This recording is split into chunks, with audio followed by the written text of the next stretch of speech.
Listo, ya está habilitado, doctor.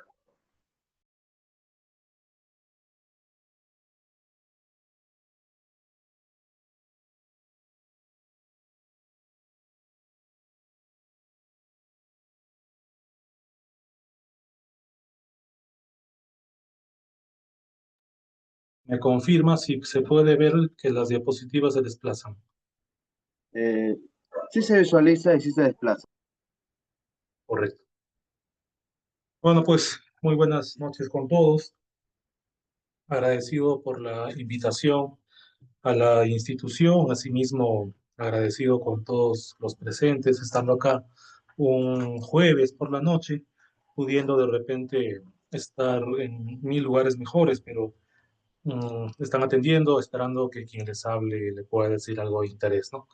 Del día de hoy la exposición va a ser muy breve, puesto que no me encuentro bien de salud, por eso es que me disculpo si la voz no es tan fuerte como debería ser.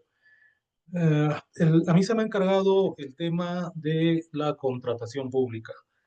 La contratación pública es un tema pues complejo, ¿no? Si bien es cierto, ha habido un cambio normativo este año, se habla de la ley 32069 que reemplazó a la ley 30.225, ¿no? Antes de poder iniciar con los temas en general, yo siempre hago una introducción mencionando de que la ley de contrataciones y su reglamento no es una ley que está hecho netamente para abogados. Esto no es un manual de derecho o un manual de compras públicas, ¿no? Si bien es cierto, en las contrataciones del Estado participan un equipo multidisciplinario, participan administradores, contadores, economistas. Si bien es cierto, podemos encontrar algunas instituciones dentro de la ley de contrataciones y su reglamento que podrían desarrollar los malos abogados, ¿no?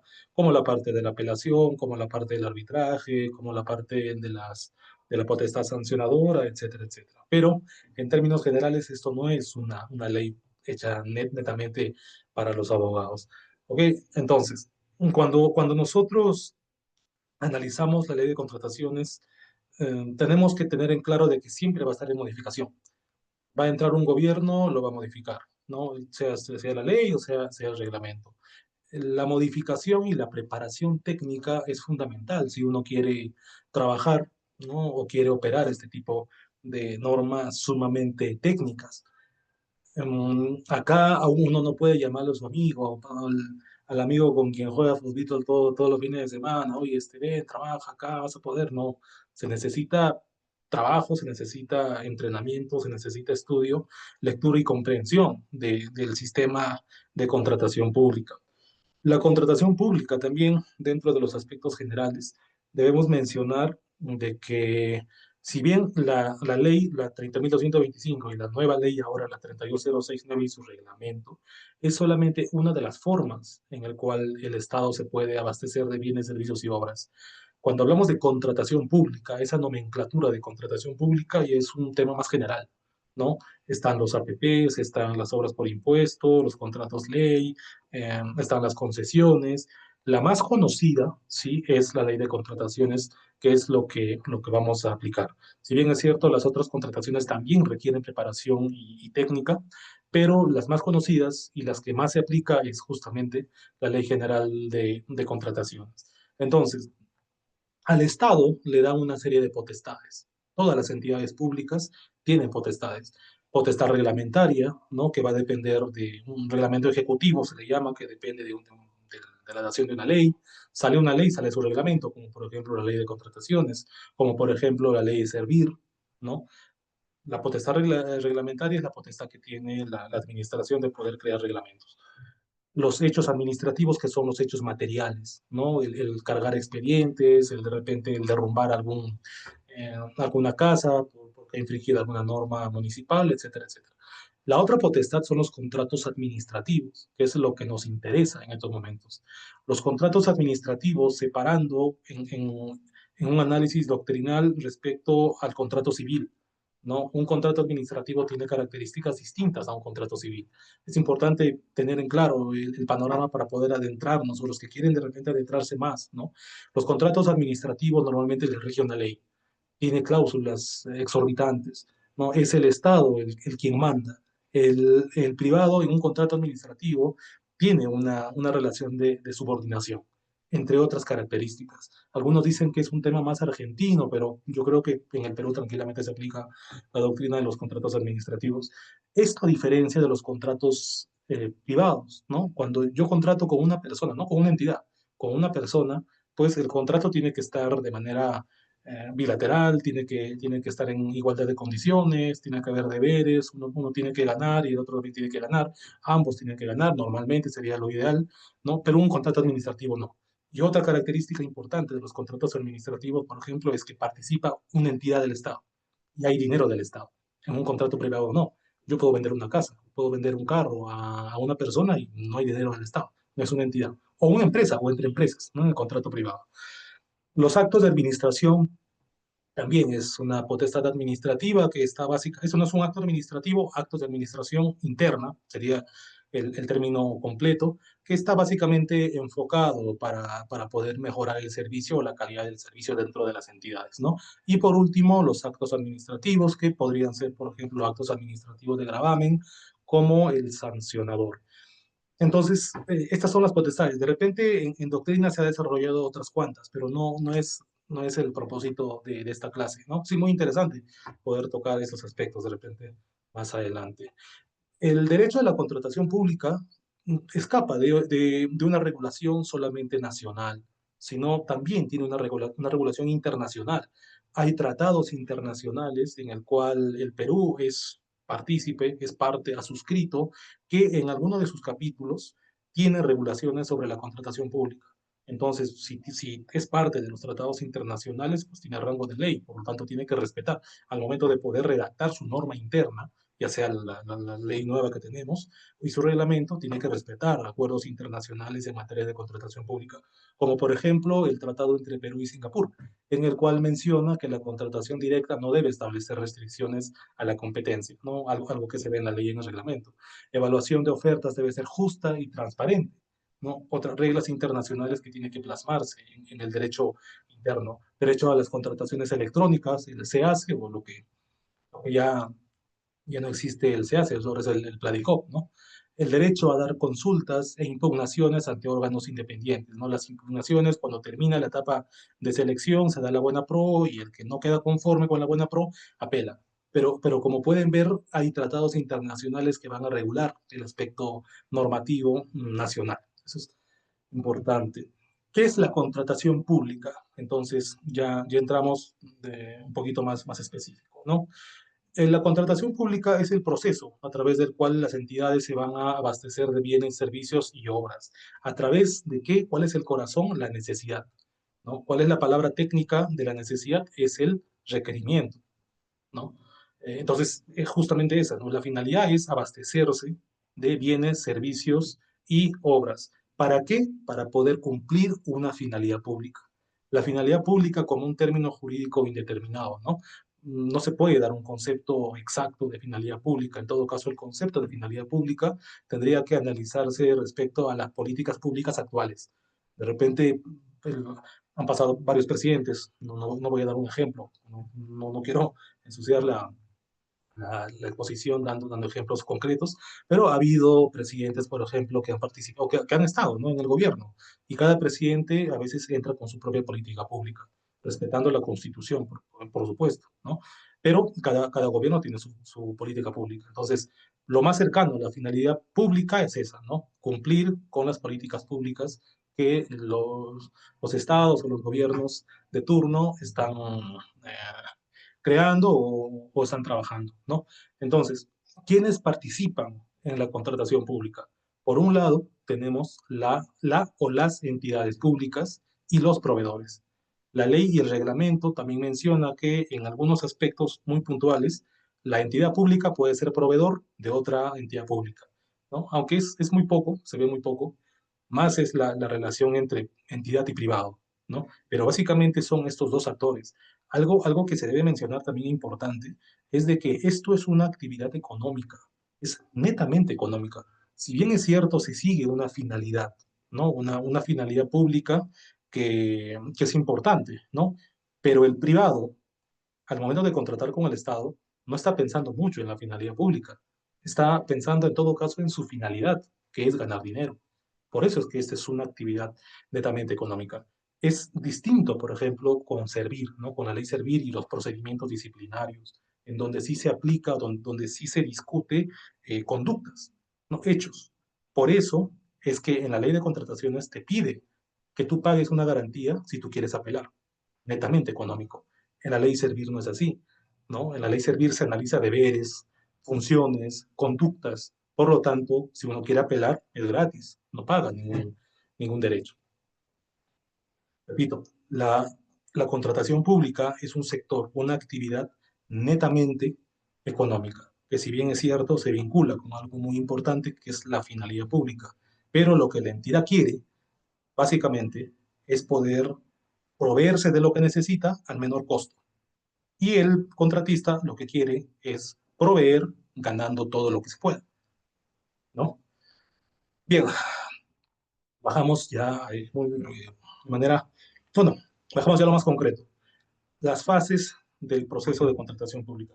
Las tres fases ya se repite en la ley 30.225, la antigua, bueno, no que la antigua, ni tanto antigua porque todavía se sigue llevando procesos con esa ley, y los que ya están saliendo ahora, ¿no? Con la 32069. Los dos conforman tres etapas. Algunos dicen que existe una etapa más que está antes de las actuaciones preparatorias, que es la planificación, el PI, el PIA, el POI, ¿no? Y todo ello ya será un tema distinto. Esa es planificación, ¿no? De las compras públicas. Ese plan, ¿no? Que se entronca con las políticas públicas nacionales y todo ello. Pero básicamente en las entidades se aplica lo que es las actuaciones preparatorias como primera fase, fase de selección y ejecución contractual, ¿no? En las actuaciones preparatorias vamos a tener actos, no son actos administrativos, no, son actuaciones internas en el cual el privado todavía no participa. Eso es importante. Las actuaciones preparatorias, la primera etapa, los privados todavía no participan, ¿no? Solamente la entidad. La entidad prepara el expediente de contratación, prepara los aspectos técnicos de la necesidad, traducida en requerimientos. El requerimiento es el corazón, estimados amigos, de la contratación pública. Es el corazón. El requerimiento manda todo. El requerimiento manda desde las actuaciones preparatorias, ¿no? Las actuaciones que tienen las entidades para poder hacer un requerimiento idóneo, fuerte. Marca el rumbo de la fase de selección, porque justamente es por lo que los contratistas van a ofertar para poder cubrir una necesidad de la entidad. Y esa necesidad tiene que estar correctamente. Es como que en sus hogares, ¿no? De repente a su esposa les dice, oye, ¿sabes qué? Necesito tal cosa para la casa. ¿No? Y ustedes le pueden decir, ¿pero qué cosa? No, comida. ¿Pero qué comida? O sea, como que voy a ir al mercado, voy a buscar el supermercado, voy a ir al mercado, voy a ir a las tiendas, voy a buscar el mejor precio, el mejor producto, la calidad, pero dime qué es lo que necesitas concretamente, ¿no? Si no le dice concretamente qué es lo que necesita, el requerimiento, lo que necesita para el hogar, entonces va a haber problemas, ¿no? Más adelante cuando compre y de repente más adelante cuando consuma. Es lo mismo. El requerimiento es importantísimo, es transversal para las tres etapas. El requerimiento da inicio a la contratación, ¿sí? Porque es la necesidad. Es importante mencionar de que, si bien es cierto, la actual ley ya establece un principio propio de valor por dinero, pero eso no significa de que antes no se tenía que analizar eso, solamente que ahora lo ha estipulado, ¿no? Para ver el requerimiento se tiene que hacer una evaluación de valor por dinero. O sea, en otras palabras, lo que significa esto es que no voy a comprar solamente lo más barato, sino lo que es idóneo, lo que me va a durar, lo que va a funcionar mejor.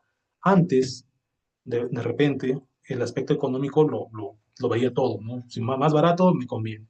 Pero ya el principio del valor del dinero establece que tengo que ver también la calidad, no solamente el precio. El requerimiento nace en coordinación con el OEC, el órgano encargado de las contrataciones. Este requerimiento Es importante porque permite el acceso a los proveedores, como habíamos mencionado, ¿no? Si digamos una entidad dice, ¿sabes qué? Quiero comprar televisores. Es un ejemplo, ¿no? En el requerimiento no puedes poner un televisor de marca LG, no puedes poner un televisor de marca Sony o Panasonic, no sé si todavía habrá esa marca, ¿no? Porque ya estarías direccionando el requerimiento. El requerimiento tiene que ser claro en relación, quiero un televisor de 50 pulgadas, plasma, que entre de repente redes sociales, que entre internet, y en relación a eso, ¿no? El área usuaria, en coordinación con el OEC, hará un estudio de mercado, a ver si realmente hay o no hay, y en el caso que sí hay, que todo esté bien, entonces vamos a lanzar a concurso para que los proveedores vengan y nos oferten la mejor calidad y el mejor precio. Es importante mencionar que en el requerimiento se tiene que utilizar palabras técnicas correctas, adecuadas, ¿no? Cuando se habla de bienes, se habla de especificaciones técnicas, ¿no?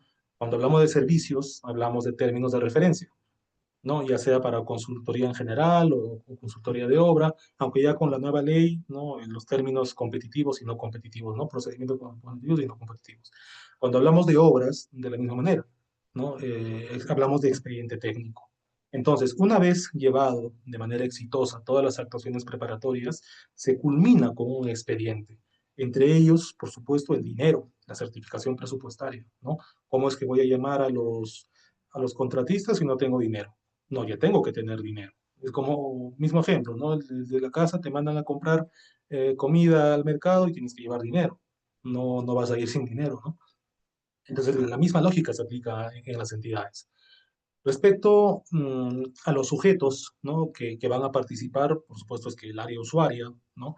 Ahora se llama también un área técnica estratégica, ¿no? Que se le, con la nueva ley, que se le puede encargar. Si es que conoce más los aspectos técnicos del requerimiento, se le encarga, ¿no? Lo que antes se llamaba LOEC, ahora se llama dependencia encargada de las contrataciones, pero básicamente la función es lo mismo, ¿no? Es llevar el aspecto administrativo hasta la ejecución de la prestación. ¿Okay? Acá también hay que ver un tema importante que es respecto a la estandarización, ¿no? Las fichas técnicas que se puede utilizar en determinados requerimientos. Si, digamos, la entidad requiere, un área requiere un bien, entonces el órgano encargado de las contrataciones tendría que hacer un estudio, a ver si esto ya tiene ficha técnica, ¿no? De repente está en Perú Compras, etcétera, etcétera, ¿no? Esa es una evaluación ya, interna, porque si es que tiene ficha técnica, habrá que tomar prioridad, quiera o no quiera, esto no es discrecional, ¿no? Tiene que tomar en cuenta las fichas técnicas. No existen las fichas técnicas, hacemos el estudio de mercado y lanzamos al procedimiento de selección. Pasamos al procedimiento de selección, ya con el expediente listo, ¿no? Firmado por el titular de la entidad y todo ello, ¿no? Y todos los que intervienen. Entonces, pasamos a la fase de selección y aquí ya entran los privados, ya entran los contratistas, ¿no? Acá ya van a presentar sus ofertas, ya sea uno, dos o tres, a veces se presenta uno nada más, a veces se presentan mucho más, eso depende de la difusión, ¿no? Y lo amigable que puede ser el sistema de contratación pública, a veces en las entidades también, aunque ahora prácticamente todo es virtual, ¿no? Todo es por el SEACE o el Pladico.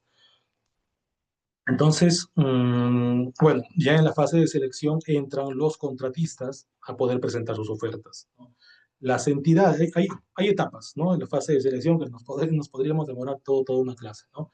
Está la convocatoria, está la presentación de consultas y observaciones, ¿no? Las ofertas y todo ello, ¿no?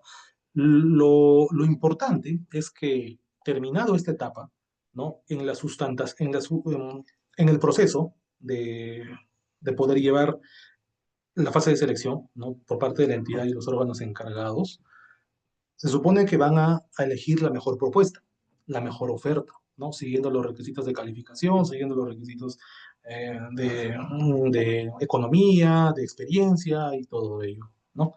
Termina la fase de selección otorgando la buena pro al mejor contratista. Pero acá no termina todo. La buena pro, como habíamos mencionado hace un momento, es pasible de ser impugnada. Pasa mucho, ¿qué les puedo decir, estimados amigos? Ustedes de repente lo conocen mucho mejor que yo. Pasa muchos actos de corrupción, ¿no? En esta etapa, o en las tres etapas, ¿no? No podría reducirme solamente a la fase de selección, ¿no?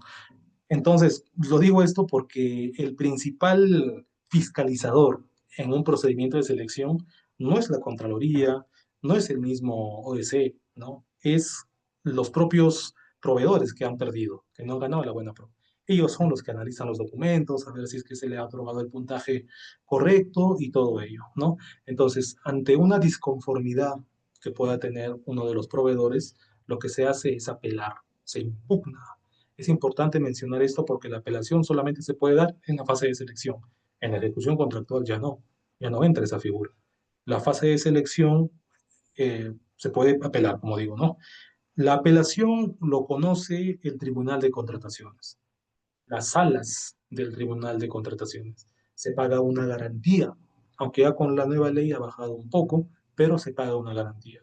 Esta garantía te pueden ejecutar, te pueden quitar tu garantía, en otras palabras, en el caso de que tu demanda de apelación resulte ser infundado. Pero si es fundado, o aunque sea en parte fundado, corresponde la devolución de la garantía. ¿Ok? Es, yo les invito a ver las audiencias de apelación que transmiten a través del canal del OCE prácticamente todos los días. Es virtual, no es presencial, es virtual, es de acceso libre. Y ahí discuten, ¿no?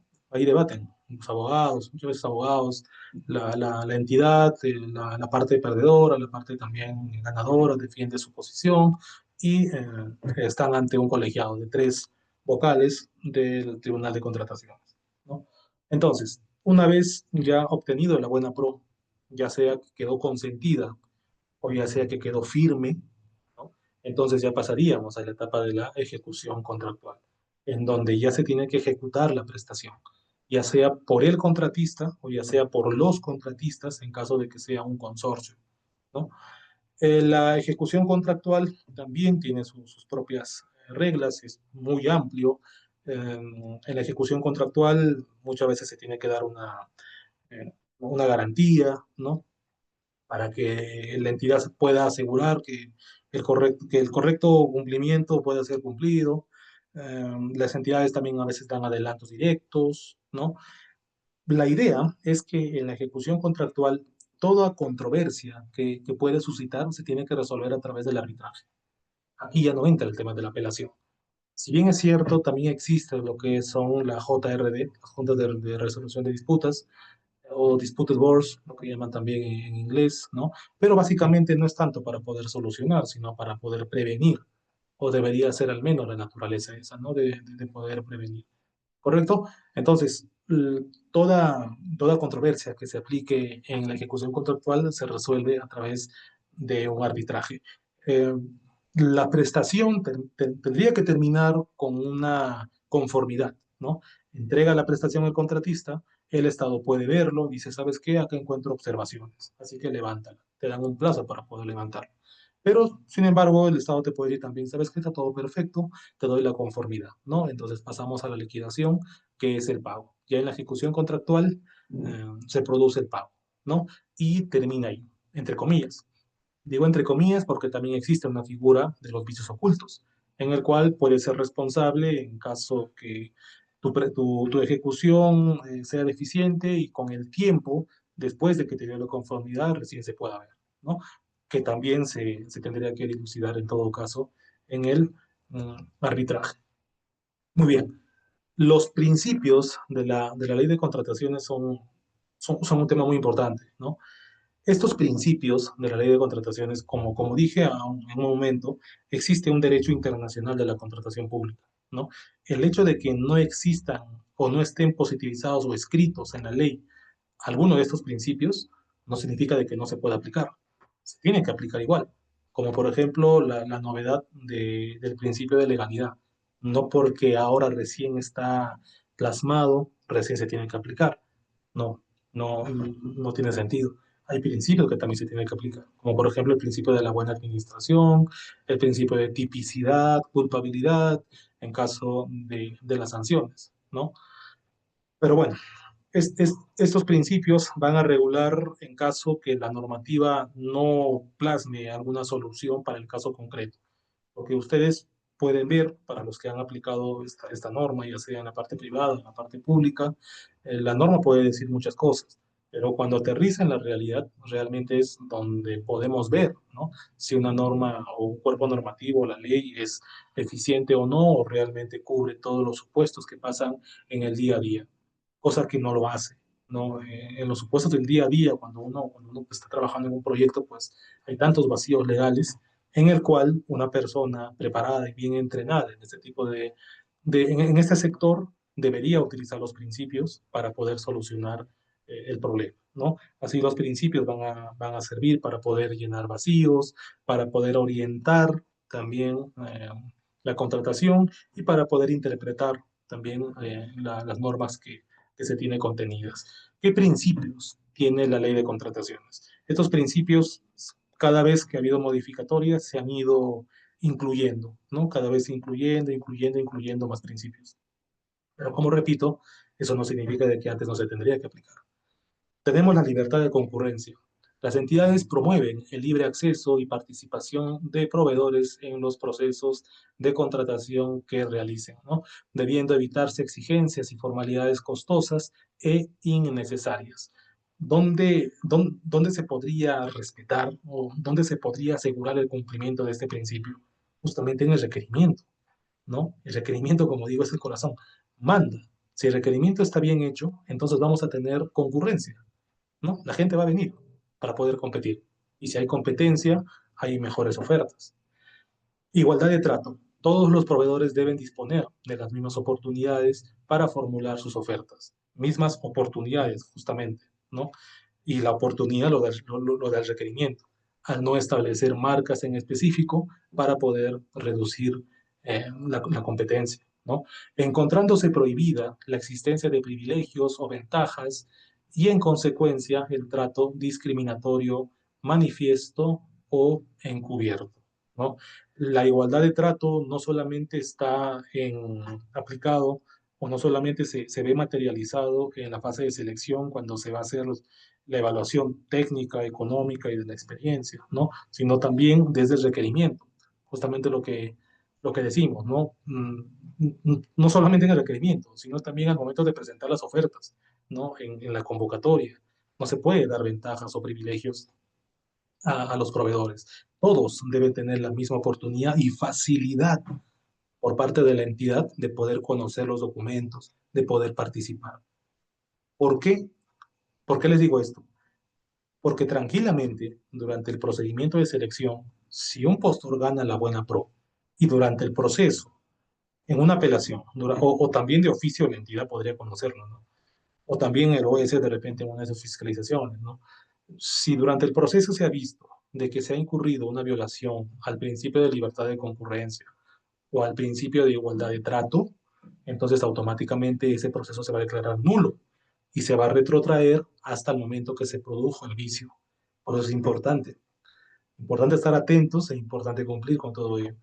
La transparencia, ¿no? Las entidades proporcionan información clara y coherente con el fin de que todas las etapas de la contratación sean comprendidas por los proveedores. Si los proveedores van a pedir información del expediente técnico, de repente, en el momento adecuado, a la entidad, pues la entidad no solamente está en la obligación de brindar esa información, sino también de brindar de la mejor manera esa información, ¿no? Sin aspectos confusos, sin aspectos a propósito, de repente, vagos, o de repente a propósito decirle a los proveedores de que este es un proceso difícil, que no sé y todo ello, ¿no?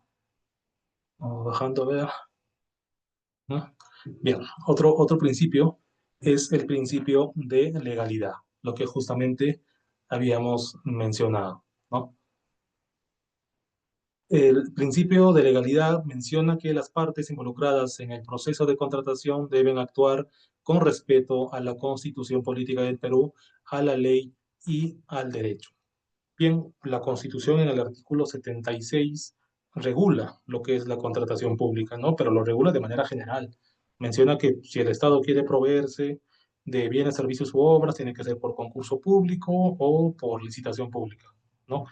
Eso menciona la Constitución actual. Cuando menciona la norma respecto a la Constitución política, bien. Cuando menciona respeto a la ley, No solamente se hace referencia a la ley de contrataciones, también podría ser, por ejemplo, la 27444, cuando tendría que entrar en aplicación. No, no siempre entra en aplicación la 27444 porque justamente estamos hablando de una ley especial, que es la ley de contratación pública. Cuando menciona el derecho, ¿no? Hace mención también a todo lo que es el derecho público. Nosotros vamos a la 27444 y vemos las fuentes del derecho administrativo. Vamos a ver que ahí está la ley, ¿no? Están los reglamentos, incluso están las jurisprudencias de la Corte Suprema, las opiniones también de repente del OCE o del OEC, ¿no? Es de manera general. No dice acá exactamente la ley, sino dice la ley y no, no dice ley de contrataciones, dice la ley y el derecho en general. Bien, el principio que estábamos mencionando, el valor por dinero, ¿no? Ese es un principio novedoso. Menciona que las entidades contratantes maximizan el valor de lo que obtienen en cada contratación, en términos de eficiencia, eficacia y economía. Lo que habíamos mencionado, ¿no? Al momento de hacer el requerimiento, porque justamente nace esto con el requerimiento. Si la entidad necesita proveerse de bienes, servicios u obras, está en la obligación o en la obligación por el principio de valor por dinero, analizar también el aspecto de calidad, no solamente el tema del precio.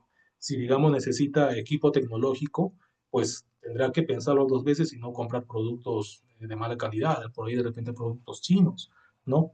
Si no, la entidad tiene que pensar, mejor compramos algo que nos dure, que funcione bien, y así también nos ahorramos dinero en el mantenimiento y todo ello, que es un principio que se tiene que aplicar sí o sí al caso concreto.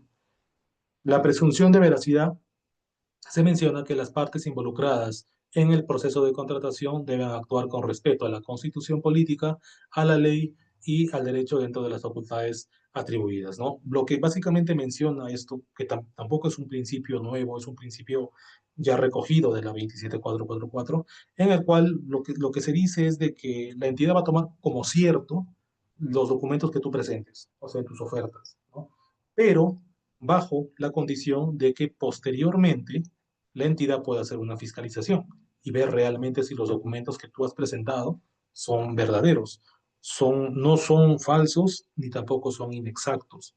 ¿Por qué? Porque si digamos un contratista que está ejecutando una obra, ya ejecutó, ya está ejecutando, ya ganó la buena pro y todo, ya está ejecutando, y luego la entidad realiza una fiscalización a los documentos que ha presentado su oferta en el procedimiento de selección y se da cuenta de que la experiencia de su personal clave, ¿no? De su residente, de sus ingenieros, arquitectos, no sé, no cumplen con lo que la entidad ha solicitado, ¿no? O de repente hay documentos falsos, o de repente en las fechas de su experiencia son incongruentes, ¿no?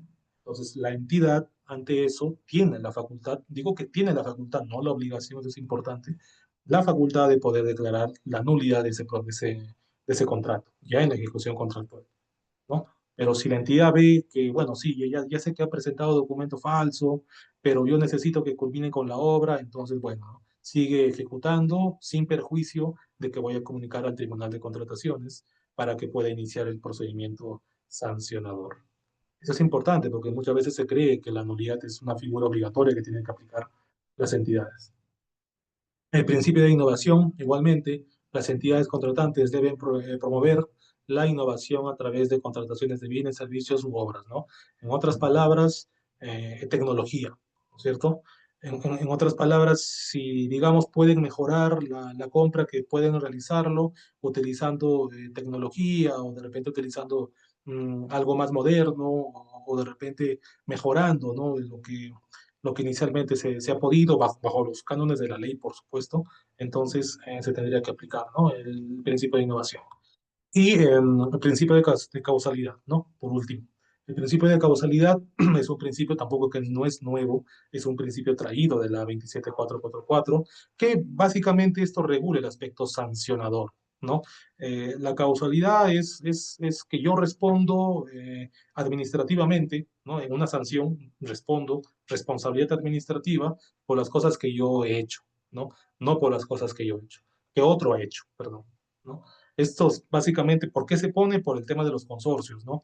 ya hay una mejora respecto a la responsabilidad en consorcios. Antes era pues responsabilidad objetiva, ¿no? Si uno de mis consorciados comete una infracción, entonces yo también tenía que pagar, ¿no? La responsabilidad. Pero ahora ya no, ¿no? Ha habido un poco de mejora respecto a a la regulación. Bien, amigos, entonces eso sería todo.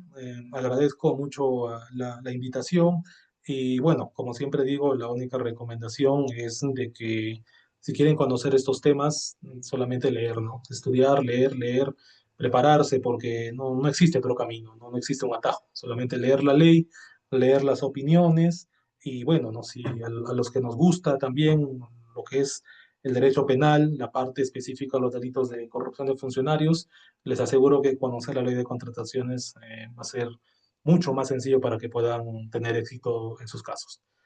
Entonces, doy pase al presentador y gracias, hasta a una nueva oportunidad. Bueno, estimado doctor, parece que no tenemos preguntas ni por el Zoom ni por el Facebook, así que a nombre del portal jurídico del Diario del Abogado, agradecemos su presencia el día de hoy sobre el tema expuesto de contrataciones del Estado y esperamos contar con su valiosa participación en futuros eventos académicos que realicemos para la comunidad jurídica. Muchas gracias, estimado doctor. Hasta luego. Gracias a ustedes, nos vemos.